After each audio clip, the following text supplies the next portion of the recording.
శ్రీ గురుభ్యో నమః. అందరికీ నమస్కారం అండి. ఈరోజు మనం నవగ్రహాల యొక్క సిరీస్లో మొదటిది అయినటువంటి రవిగ్రహం గురించి తెలుసుకుందాం. రవికి రకరకాల పేర్లు ఉన్నాయి. రవి అంటారు, సూర్యుడు అంటారు, ఆదిత్యుడు అంటారు, భాస్కరుడు అంటారు. ఇలాగా చాలా పేర్లు ఉన్నాయన్నమాట. ఆరోగ్యం భాస్కరాదిత్యేత్ అంటే ఆరోగ్యం అనేటువంటిది రవిగ్రహం. ఆరోగ్యం కానీ ఐశ్వర్యం కానీ ఏదైనా ఇవ్వాలన్నా రవిగ్రహమే. అంటే ముఖ్యంగా ఆరోగ్యం అనేది బాగుంటే ఆటోమేటిక్గా ఐశ్వర్యం సంపాదించవచ్చు. చాలా ఇంపార్టెంట్ అయింది ఏంటంటే ఆరోగ్యం అన్నమాట. ఆరోగ్యం బాగుండాలంటే రవిగ్రహాన్ని ఎక్కువగా ఆరాధన చేస్తూ ఉండాలి. మనకి కనిపించేటువంటి ప్రత్యక్ష దైవమే ఆదిత్యుడు. ఎప్పుడు కూడా మనం ఏం చేస్తూ ఉండాలి? ఉదయం లేచిన వెంటనే సూర్య నమస్కారం చేసుకుంటూ ఉండాలి. ఇప్పుడు రవిగ్రహం యొక్క అనుగ్రహం ఉంటే ఎట్లా ఉంటుంది, అనుగ్రహం లేకపోతే ఎట్లా ఉంటుంది అన్నది కూడా తెలుసుకుందాము. రవి అనుగ్రహం ఉంటే ఆరోగ్యము, ఐశ్వర్యము, అలాగే మనకి ఎముకలకి సంబంధించి ఇబ్బందులు కానీ, గుండెకి సంబంధించినటువంటి ఇబ్బందులు కానీ, రక్తానికి సంబంధించి కానీ, తండ్రికి సంబంధించి ఎటువంటి ఇబ్బందులు లేకుండా, అలాగే ప్రభుత్వ ఉద్యోగాలు రావాలన్నా, ప్రభుత్వ పరంగా ఏదన్నా పనులు అవ్వాలన్నా, కొంతమందికి ప్రభుత్వ పరంగా కొన్ని ఆఫీసుల చుట్టూ తిరుగుతూ ఉంటారు. వాళ్ళకి చూసుకుంటే రవిగ్రహం బాగోకపోతే అట్లా అవుతుంది. అలాగే ప్రభుత్వానికి సంబంధించి మనకి ఏదైనా సౌలభ్యం కనుక రావాలి అంటే కనుక రవిగ్రహం బాగుంటే కనుక అంతా అనుకూలంగా ఉంటుందన్నమాట. ఆ రవిగ్రహానికి సంబంధించి మనం బాగోపోతే కొన్ని పరిహారాలు చేసుకోవచ్చు.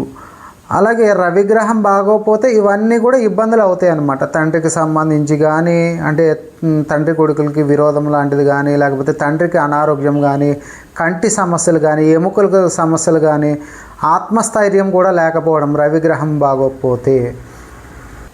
అలాగే ఈ రవి యొక్క నక్షత్రాలు ఉన్నాయి మనకి. కృత్తిక, ఉత్తర, ఉత్తరాషాఢ నక్షత్రాలు రవి యొక్క నక్షత్రాలు అన్నమాట. ఈ నక్షత్రాల్లో జన్మించిన వారికి కొద్దిగా రవి యొక్క అనుగ్రహం బాగుంటుంది. అంటే బాగోవడం అంటే రవి యొక్క నక్షత్రాలు కనుక వాళ్ళకు కూడా బాగోపోవడం అంటే ఆ గ్రహము రవిగ్రహం నీచ స్థితిలో కానీ, కొద్దిగా శత్రుక్షేత్రంలో కానీ ఉంటే కనుక చిన్న చిన్న ఇబ్బందులు ఉంటాయి, రెమెడీస్ చేసుకోవచ్చు. రవి యొక్క ముఖ్యమైన నక్షత్రాలు కృత్తిక, ఉత్తర, ఉత్తరాషాఢ. రవి మనకి గురుపాలిత గ్రహం అన్నమాట. రవి ఏంటి మనకి జ్యోతిష్యంలో రెండు రకాలు ఉన్నాయి. గురుపాలిత, శనిపాలిత గ్రహాలు అని చెప్పేసి రెండు గ్రహాలు, గురుపాలిత గ్రహాలు, శనిపాలిత గ్రహాలు అని చెప్పేసి ఉంటాయి అన్నమాట. అందులో గురుపాలిత గ్రహంలో రవి అన్నమాట. ఈ రవి మనకి ఎక్కడెక్కడ అనుకూలంగా ఉంటాడు అంటే రవి మేషంలో ఉచ్చస్థితి, అలాగే తులలో నీచ స్థితి, సింహం స్వక్షేత్రము, మూల త్రికోణం కూడా సింహరాశి అవుతుంది కనుక ఆ క్షేత్రాల్లో ఉండడం మంచిది. అట్లాగే మిత్రక్షేత్రాల్లో అంటే గురుపాలిత గ్రహాలు ఏవైతే ఉన్నాయో వాటి యొక్క క్షేత్రాల్లో ఉంటే కనుక రవిగ్రహం చాలా అనుకూలిస్తుంది అన్నమాట. ఈ రవిగ్రహం బాగున్న వాళ్ళకి అంతా కూడా చాలా బాగుంటుంది. అంటే ప్రభుత్వ ఉద్యోగం సంబంధించి కానీ, లేకపోతే రాజకీయ నాయకుల యొక్క ఇన్ఫ్లుయెన్స్ కానీ, మూలికలకు సంబంధించి కానీ, లేకపోతే వైద్యానికి సంబంధించి కానీ ఇవన్నీ కూడా అనుకూలిస్తాయి అన్నమాట. విద్య కూడా చాలా బాగా వస్తుంది అనమాట. అలాగే ఆరోగ్యం గురించి చెప్పుకున్నాం కదా. ఆరోగ్యం భాస్కరాదిత్యేత్. అది న్యూమరాలజీ ప్రకారం చూసుకున్న 1వ తారీఖు, 10వ తారీఖు, 19వ తారీఖు, 28వ తారీఖు పుట్టిన వారికి రవిగ్రహం యొక్క అనుగ్రహం అనేది ఉంటుందన్నమాట. అలాగే హస్తరేఖ సాముద్రికంలో రవి యొక్క స్థానం ఉంగరం వేలు ఉంది కదా, ఉంగరం వేలు కింద రవి స్థానం బాగుందంటే కనుక వాళ్ళకి ప్రభుత్వపరమైన పనులు, ఆరోగ్యము ఇవన్నీ కూడా బాగుంటాయి. అక్కడ గీతలు కూడా ఉంటాయన్నమాట. అంటే ఇదంతా మనం సబ్జెక్ట్ తెలుసుకోవాలంటే చాలా డెప్త్గా ఉంటుందన్నమాట. మీకు కొద్దిగా అవగాహన కోసం చెప్తున్నటువంటి విషయాలు ఇవన్నీ కూడా కొద్దిపాటి నాలెడ్జ్ వస్తుందని చెప్పడం జరుగుతుంది ఈ వీడియోలో. అలాగే మీకు రవిగ్రహం అనుకూలంగా లేని వారికి ఏం చేస్తే అనుకూలంగా అవుతారు అన్నది కూడా మీకు చెప్తాను. అవన్నీ కూడా దయచేసి నోట్ చేసుకోండి. రవి యొక్క అనుగ్రహం బాగుండాలి అంటే కనుక, అంటే బాగున్న వాళ్ళు కానీ బాగలేని వాళ్ళు కానీ ఈ రెమెడీస్ చేసుకోండి. నిత్యం శివారాధన చేస్తూ ఉండండి. అట్లాగే ఆదివారం చేస్తూ ఉండండి. ఆదివారం ఆదిత్య హృదయం చేయడం ప్రతిరోజు విన్నా చదివినా ఆదిత్య హృదయం చాలా మంచిదన్నమాట. ఆదిత్య హృదయం కూడా ప్రతిరోజు చేస్తూ ఉండండి. అలాగే రవిగ్రహం యొక్క అనుగ్రహం కోసం కెంపు లేదా మాణిక్యం అంటారు, దాన్ని ఉంగరం వేలికి రాగిలో ధరించండి. రాగి అంటే ఆ రవికి సంబంధించినటువంటి లోహం కదా రాగి. అలాగే మీరు శనివారం పూట గోధుమలు నానబెట్టి ఆదివారం ఆవులకు పెట్టడం కానీ, గోధుమల రవ్వతో తయారు చేసినటువంటి పదార్థముల్ని లేని వారికి పెట్టడం కానీ, లేకపోతే మీరు స్వీకరించడం కానీ చేస్తూ ఉండండి. అలాగే మనకి రవికి సంబంధించిన మూలిక అంటే మూలికా శాస్త్ర ప్రకారం చూసుకుంటే నవగ్రహాలకి కొన్ని మూలికలు ఉన్నాయన్నమాట. అందులో మనకి రవి గ్రహానికి సంబంధించి తెల్ల జిల్లేడు అని దొరుకుతుందండి. తెల్ల జిల్లేడు మూలికని తాయెత్తులో, అంటే ఒక మంచి రోజు అంటే మనకి కొన్ని కాంబినేషన్స్ వస్తాయన్నమాట. పుష్యమే నక్షత్రము ఆదివారము, దాన్ని పుష్యార్క యోగం అంటారు. అలాగే మనకి భాను సప్తమి అని చెప్పేసి ఉంటుంది. సప్తమి ఆదివారం వస్తే కనుక దాన్ని భాను సప్తమి అంటారు అనమాట. ఆ రోజు కానీ మన ఆ మూలికని విద్యుక్తంగా అంటే పూజ చేసి మనం తెచ్చుకొని ఆ మూలికని తాయెత్తులో పెట్టి అది రవికి సంబంధించి జపం సూర్య షడాక్షరి మంత్రం కానీ లేదా రవికి సంబంధించినటువంటి శ్లోకాలు ఉంటాయి, అవన్నీ మనం జపం చేసి అది ధరించవచ్చు. అలాగే ముఖ్యంగా చూసుకునేటప్పటికీ శివారాధన ఎక్కువగా చేస్తూ ఉండడము, దేవాలయ దర్శనాలు చేస్తూ ఉండడము. అంటే ముఖ్యంగా అయినటువంటి దేవాలయాలు సూర్య దేవాలయాలు ఉంటాయండి. కోణార్క్ కానీ అరసవిల్లు కానీ, ఇక్కడ మాకు చుట్టుపక్కల సూర్య దేవాలయం నర్సాపూర్లో ఉంది.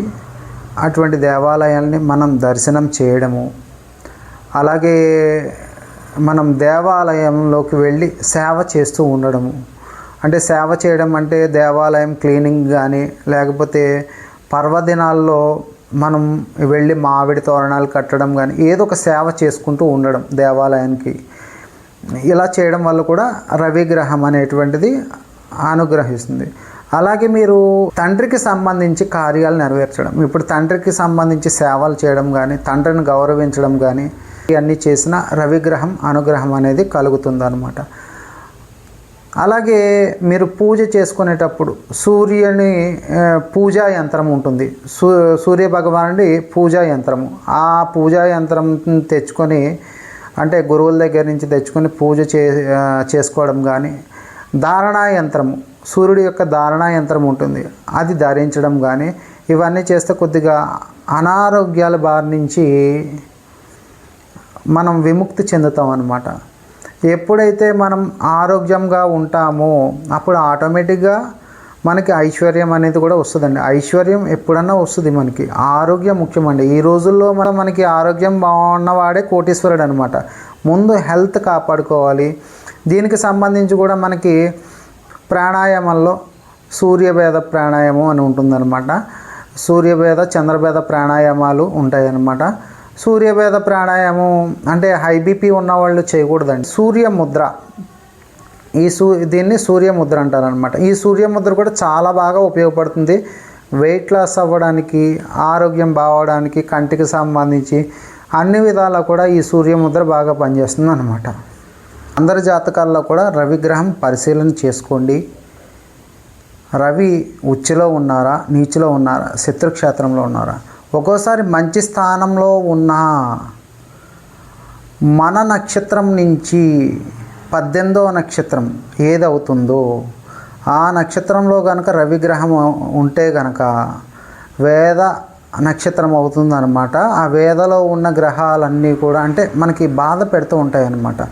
అంటే మాకు ఈ గ్రహం బాగుందండి, శుక్రగ్రహం బాగుంది, బుధగ్రహం బాగుంది, అన్నీ బాగానే ఉన్నాయండి, ఎందుకు కలిసి రావట్లేదు గురువుగారు అంటే కనుక ఒక్కోసారి మనకి తెలియకుండా కొన్ని సూక్ష్మంగా మనం పరిశీలిస్తే కానీ తెలియదు అనమాట అండి. వేద నక్షత్రంలో ఉంటుంది. అలాగే వివాహం చేసేటప్పుడు కూడా ఈ పాయింట్ చూసుకోవాలి. వేద నక్షత్రంలో ఏ గ్రహాలు ఉన్నాయి అన్నది కూడా చూసుకోవాల్సి ఉంటుందన్నమాట. అంటే వేద నక్షత్రం అవ్వకూడదు మెయిన్. ఆ వేద నక్షత్రంలో ఉన్న గ్రహాలు కూడా ఇబ్బంది పెడుతూ ఉంటాయి. అలాగే మనకి రవిగ్రహం బాగుంది, ఉచ్చులో ఉన్నా కూడా వేద నక్షత్రం అయితే మనకి కొద్దిగా ఇబ్బందే కదండి.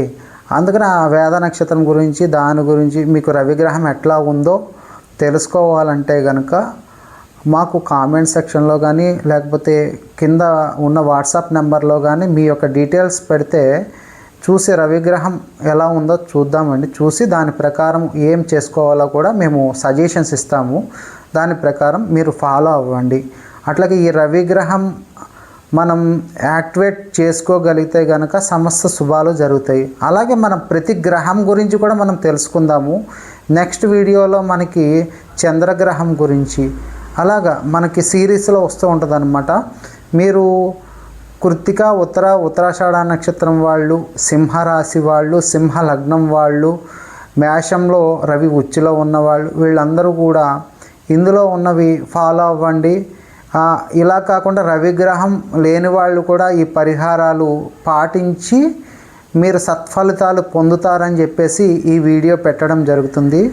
లోకా సమస్తాన్ సుఖినో భవంతు. నమస్కారం అండి.